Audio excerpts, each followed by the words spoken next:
Não é de hoje que se ouve histórias sobrenaturais, em lavouras, em lugares assim. Eu gostaria de saber se você já trabalhou em lugares e presenciou esses tipos de histórias.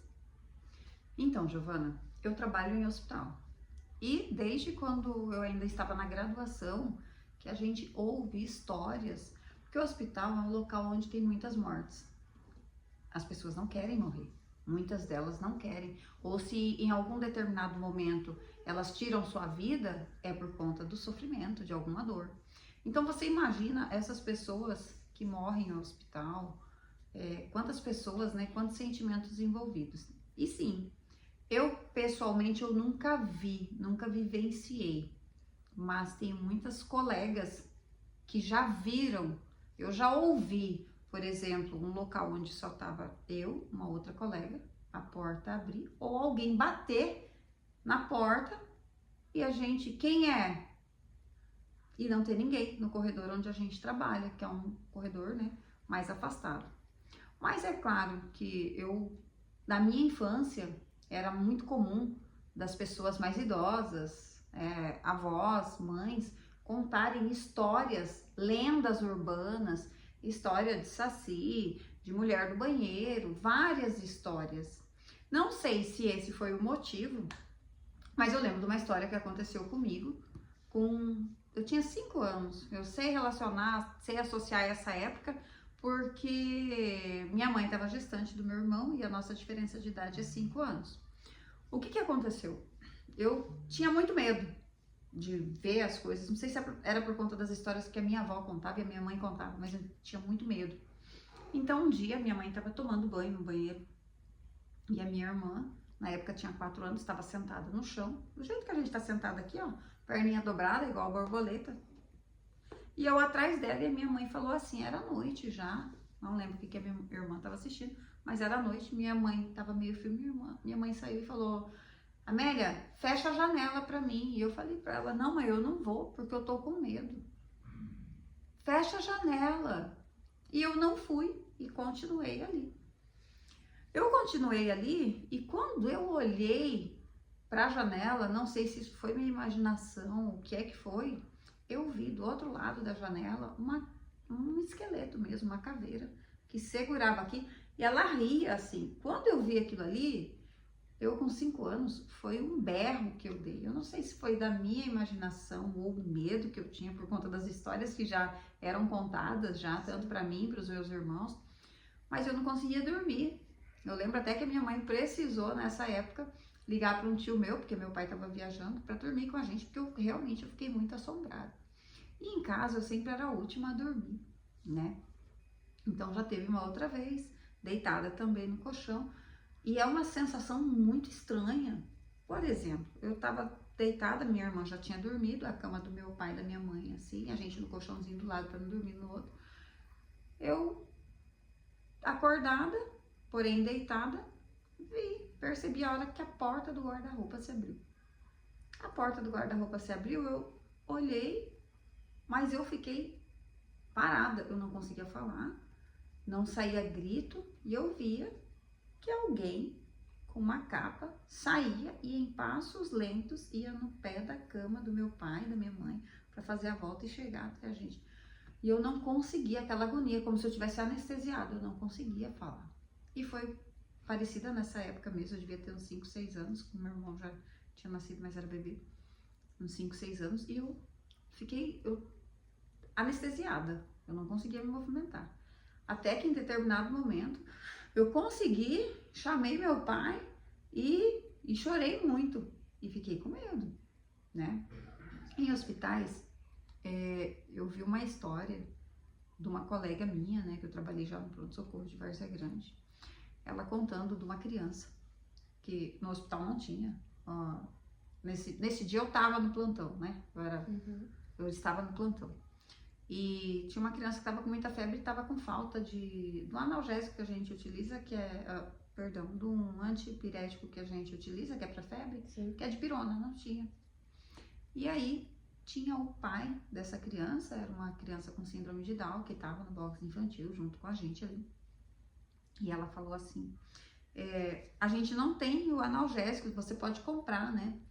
Só que já era meia-noite, a farmácia em frente ao pronto-socorro de Várzea Grande estava fechada. O que aconteceu? E a gente viu que esse pai, ele era de alguma religião, né? Que ele usava uns cordões, tudo, que ele estava lá junto. E não tinha onde comprar nesse momento. E ele já estava com uns 38,5, por aí, quase 40. Tá. De repente, a minha colega foi para pegar uma máscara no CME, né? De inalação.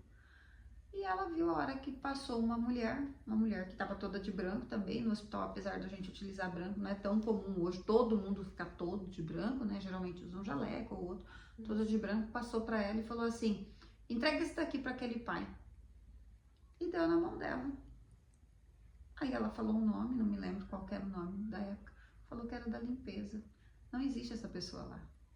Nossa, toda arrepiada. O pai falou pra gente, né? Falou bem assim: eu imagino quem seja, porque eu estava aqui e eu fiz minhas orações e eu imagino quem seja que tenha entregado para vocês. Aí Linda comentou, né? Assim, a espiritualidade deve ter ajudado, contou dessa forma e a gente ficou pasmo.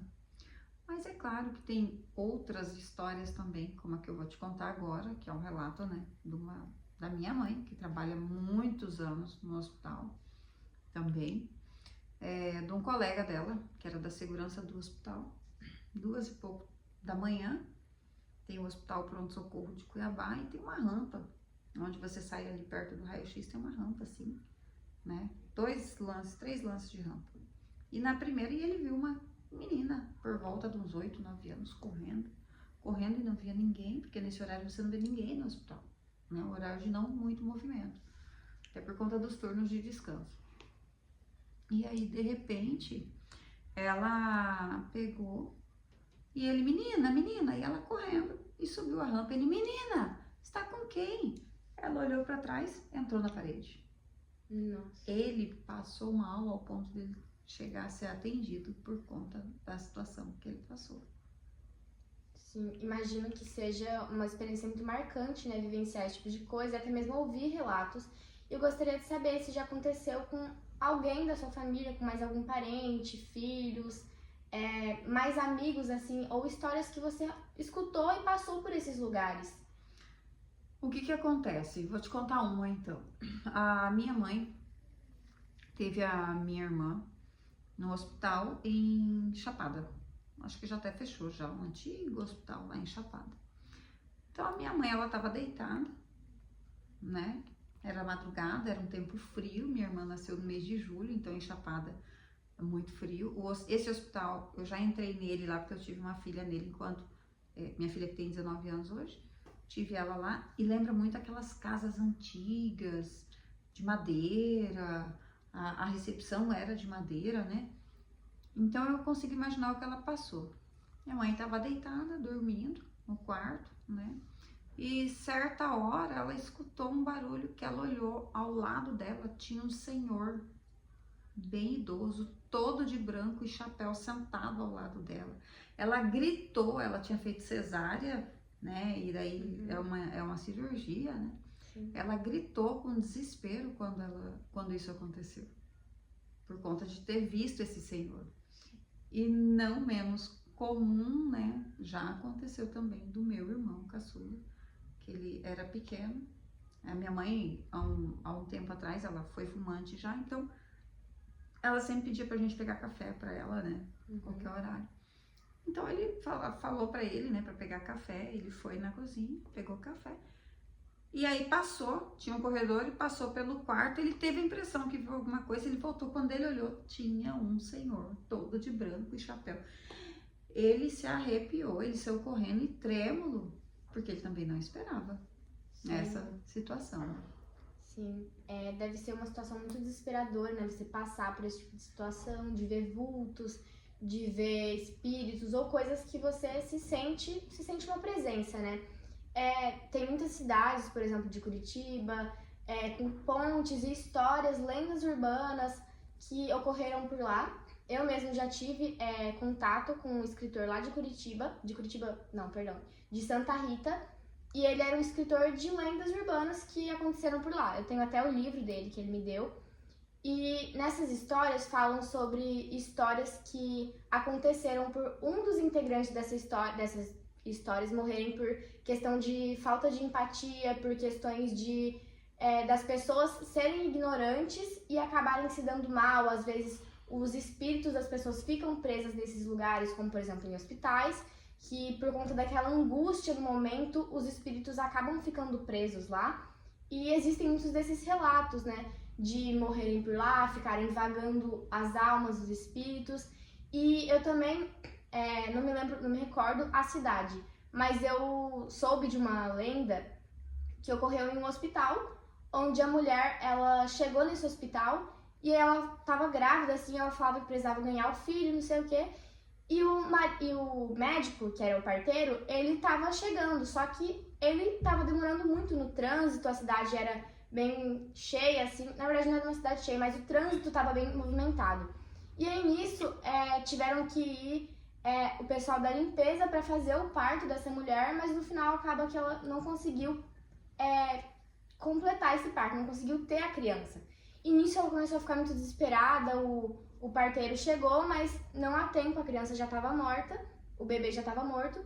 E aí ela entrou em desespero, começou a brigar com todo mundo e eles não entendiam o porquê. E aí ela falou que ela não podia chegar em casa sem aquele bebê, porque o marido dela batia nela e a esperança dela era que o bebê fosse apaziguar aquilo, porque o marido dela falou que se ela chegasse em casa com o bebê, as agressões iriam parar. Então, pelo fato dela ter perdido esse bebê, ela falou que não ia conseguir mais parar com aquilo. E nisso, naquele mesmo hospital, ela voltou e dias depois ela voltou pro hospital.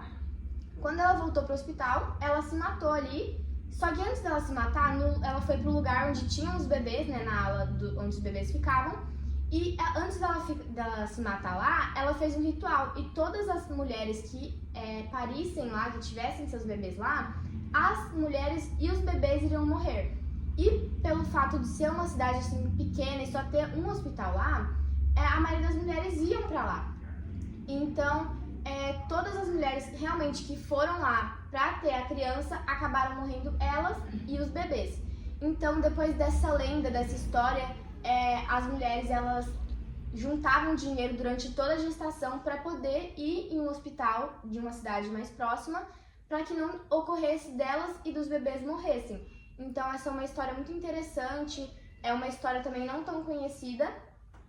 E também tem outra história sobre uma vila, que morava um pessoal naquela vila, e aí chegou um moço, assim, e ele chegou assim todo de preto e começou a morar por lá. E aí, durante esse período que ele estava morando lá, os animais começaram a ficar com doenças, e aí essa doença foi passando para bebês, e aí foi indo até os idosos. E aí nisso, começaram a estranhar, né? E aí o pai de uma moça que morava lá nessa vila falou, não, eu vou confrontar, né? Eu vou ver o que ele quer, o que é com esse homem. Porque já estavam especulando que ele era um anjo da morte naquela vila. E ele falou, não, eu vou lá conversar com ele e tudo mais. E aí, quando o pai dessa moça voltou pra casa, ele tava completamente atordoado. Ele ficou meses sem sair de casa, porque ele falou que o que ele viu foi desesperador, foi uma cena assim que ele deixou ele horrorizado. Então, passou um tempo, o pessoal começou a alugar a casa deles lá, eles queriam sair daquela cidade, porque estava afetando só aquela vila. Foram médicos lá para ver se era alguma doença que eles podiam resolver, mas estava afetando desde os animais até os mais idosos. Então, uma moça que trabalhava com essas coisas de feitiçaria e tudo mais, alugou a casa por um preço bem mais barato do que deveria ser, devido a essas especulações e devido a toda essa lenda dessa vila. E aí essa moça, ela mexia com essas coisas de feitiçaria e tudo mais, e aí ela fez, como fazer não um feitiço, mas ela fez um ritual para que espantasse, né, esse anjo da morte. E aí passou um tempo, o pessoal da cidade conversou com ela e tudo mais, e ela falou que ela ia tentar fazer um feitiço para que espantasse ele. E aí, feito o feitiço, feito o ritual, passou-se um tempo e ele nunca mais foi visto naquela cidade. E eu gostaria de saber também se tem alguma história que a senhora ouviu ou chegou a ver assim por redes sociais, pelo Google, e enfim, histórias que marcaram a vida da senhora e o que a senhora acha sobre isso. Na verdade, a gente sempre ouve muitas histórias ou acontecimentos. Por exemplo, eu vi agora faz pouco tempo, porque rede social facilita muito o acesso a algumas informações, de um pai que perdeu o seu filho, né? E tem, acho que até uma das histórias acho que é de Chico Xavier, que perdeu o seu filho num acidente e ele não aceitava. Então, assim, sempre que o filho, acho que tinha muito medo de chuva, alguma coisa assim, sempre que chovia ele corria para ficar no túmulo, perto do filho, né? Acho que foi um acidente, foi uma morte brusca. E um dia, quando ele e a esposa dele foram buscar até Chico Xavier, que Chico Xavier foi um médium, né, espírita, muito conhecido no Brasil, aí, até pelas histórias aí que a gente ouve, que a gente vê. Ele trouxe uma mensagem desse filho, e o filho falava assim: pai, toda vez que chove muito, que o senhor vai ficar comigo lá no meu túmulo, eu não tô lá, eu tô com a mamãe, porque o senhor não tá perto. Então, ele sentiu aquilo ali, né? Então, a gente vê várias histórias de histórias que não tem como a pessoa saber, né? Acontecimentos de casos de pessoas que já morreram e, de certa forma, algumas não aceitam. Então, a gente não sabe realmente. Essas pessoas ficam vagando aqui? Essas pessoas vão embora? Né? Então, assim, sobrenatural não significa que é de terror, mas a gente pensa sobre isso. Algo que a gente não tá habituado, né? Sim, sim. Então, assim, tem algumas histórias que realmente chamam a nossa atenção. Será que aquelas pessoas que a gente perde, será que elas realmente dormem? Será que elas ficam por aqui por algum momento? Sim. Né?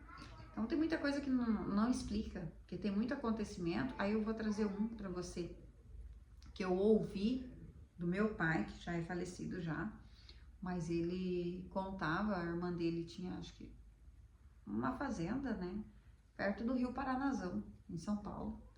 E tinha uma mulher que era casada com um trabalhador ali da fazenda. Ela sofria muito no casamento dela com ele. Sofria, ela apanhava, tudo. Ela já não aguentava mais aquele sofrimento e ela tinha 3 filhos. E ela acabou se matando. Esse Rio Paranazão, ele é muito extenso. Hoje, você imagina 50 anos atrás, né? Que acho que foi a época que isso aí aconteceu. E ela, acho que se jogou, provocou ali o afogamento dela e realmente encontraram o corpo dela dias depois. O que esse pai fazia? Ele saía de madrugada pro trabalho na lavoura, na roça, na época, deixava as crianças dormindo e voltava bem cedinho para preparar o café dessas crianças. Certa vez ele voltou, que ele entrou, estava tudo pronto. Tinha bolinho de chuva, tinha café pronto, leite, e as crianças eram pequenas, e ele perguntou, né, quem que tinha feito, e eles falaram: a mãe, pai, a mãe veio e fez o café pra gente. Então, tem umas histórias que nos assustam e que, de certa forma, mesmo não tendo nada de maldade, isso assusta a gente, porque não é comum a gente, pelo menos para algumas pessoas, não é comum que a gente tenha contato com aquilo que a gente não vê. E se a gente vê, será que é aquela pessoa mesmo? Fica aquela dúvida. Será que é aquela pessoa? Será que é algo disfarçado daquela pessoa? Porque tem histórias boas e tem histórias ruins, né? Sim. Tem pessoas que falam que cometeram algumas coisas por vozes que ouviram. Sim. E é claro que a gente sabe também que tem pessoas que têm um diagnóstico mesmo de algum transtorno mental, que pode ser esquizofrenia. Esquizofrenia, a pessoa escuta vozes e escuta e vê também. Então, pode ser uma ilusão, né? Auditiva ou uma visual. Mas tem fenômenos que acontecem e você não explica como que acontece. Objetos que se movem. Aí, agora, conversando com você, me fez lembrar de uma situação. Eu tive um colega meu que ele foi morto em 2001. Então, na época, eu estava acho que com 17 anos. 18 anos na época. E aí tava eu, a minha irmã, esse amigo desse colega meu, a gente tava conversando, tava sentado assim, ó, num sofá como este aqui, né, com o braço assim. Aí tinha o capacete dele no chão, um copo americano, sabe, um copo de vidro no chão, porque tinha bebido coca. E minha irmã foi buscar alguma coisa na cozinha, era 2 e pouco da manhã, madrugada, do dia 1º pro dia 2 de novembro, finados. Ia fazer 6 meses que esse colega nosso tinha falecido. E aí, eu olhei uma hora, a gente falando desse colega meu, falando o nome dele, né, tudo. E eu e esse meu colega conversando, eu olhei uma hora pro chão, eu vi o capacete dele balançando, porque o capacete dele não tava posto assim, tava de cabeça para baixo assim no chão, eu vi balançando. Aí eu comentei com ele ainda, o nome dele é Júnior, né? Eu falei, Júnior, você viu que o seu capacete mexeu? Aí ele ficou assim, olhou, não viu nada. A gente continuou falando o nome desse meu amigo, né? Que também era amigo dele. De repente eu falei, Júnior, seu capacete mexeu de novo. Quando eu falei, Júnior, seu capacete mexeu de novo, que ele olhou, o copo americano fez isso aqui, ó. Nós dois, a gente se assustou. Ele, Mélia, vamos parar de falar no nome, né? Dessa pessoa. E a gente assustou. Eu fiquei assustada, a gente ficou arrepiado. Sim. O que aconteceu? Era 2 e pouco, quase 3 horas da manhã, 2h50, por aí. No outro dia eu fiquei assim, eu era muito nova, nem pensei, né, sobre, se eu falasse aquilo pra mãe dele, como seria, a mãe dele sempre foi muito amiga nossa, da família, tudo. Eu não ia ir no cemitério, inclusive, no dia dos finados, ela tava tudo pronto pra ela ir, né. Eu acordei muito cedo e fui lá na casa dela, falei pra ela, né. Quando eu fui contar, antes de eu contar do sonho, ela falou que tinha sonhado comigo naquela noite. Aí o genro dela, que era cunhado desse meu amigo que faleceu, que mataram ele, chegou na porta e falou, Mélia, sonhei com você, sonhei com fulano. Não vou falar o nome, né? Sonhei com você e sonhei com fulano.